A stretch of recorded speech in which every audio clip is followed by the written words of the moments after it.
ఖమ్మం జిల్లా వైరా నియోజకవర్గంలోని పలు మండలాల్లో వరి మొక్కజొన్న కొనుగోలు కేంద్రాలు ప్రారంభించాలని రైతు సంఘ నాయకులు డిమాండ్ చేశారు. వెంటనే కొనుగోలు ప్రారంభించాలంటూ తహసీల్దార్ కార్యాలయం ఎదుట ధర్నా చేపట్టారు. ఓవైపు పంటలకు గిట్టుబాటు ధర లేక ఇబ్బంది పడుతుంటే మరోవైపు అకాల వర్షాలకు పంట నీట మునిగి రైతులు నష్టపోయారని ఆవేదన వ్యక్తం చేశారు. చేకూర్చిన పంటను కొనుగోలు చేయడంలో రాష్ట్ర ప్రభుత్వం విఫలమైందని విమర్శించారు. అదే అదునుగా దళారులు రైతులను దోచుకుంటున్నారని ఆరోపించారు. వెంటనే కొనుగోలు ప్రారంభించాలని, తడిసిన ధాన్యాన్ని కూడా కొనుగోలు చేయాలని డిమాండ్ చేశారు.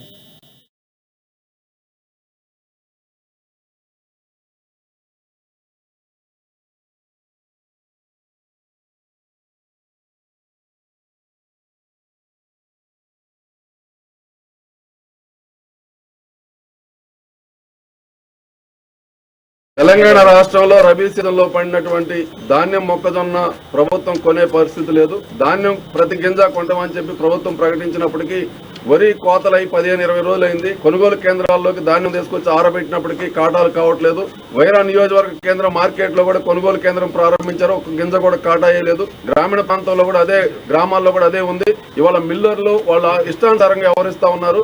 ఇవాళ జిల్లాలో అనేక ప్రాంతాల నుంచి కల్లూరు, ఏంసూరు అనేక ప్రాంతాల నుంచి ఫోన్లు వస్తున్నాయి. కింటాకి 5, 6, 7 కేజీలు అయితేనే మేము దింపుకుంటామని చెప్పి కొనుగోలు కేంద్రంలో కాటలైనటువంటి ధాన్యం కూడా మిల్లులు పోయిన దగ్గర దింపుకోవట్లేదు. కలెక్టర్ గారేమో కొనుగోలు కాటాలు అయిన తర్వాత రైతుకి ఎలాంటి సంబంధం లేదు, మిల్లుల దగ్గరికి వెళ్ళడం కానీ, మిల్లు దగ్గర దిగుమతి కానీ, ట్రాన్స్పోర్ట్ కానీ రైతుకు సంబంధం లేదు, కొనుగోలు చేసే అధికారులదే బాధ్యత అని చెప్పి తెలంగాణ రాష్ట్రంలో రబీ సీజన్ లో పడినటువంటి ధాన్యం మొక్కజొన్న ప్రభుత్వం కొనే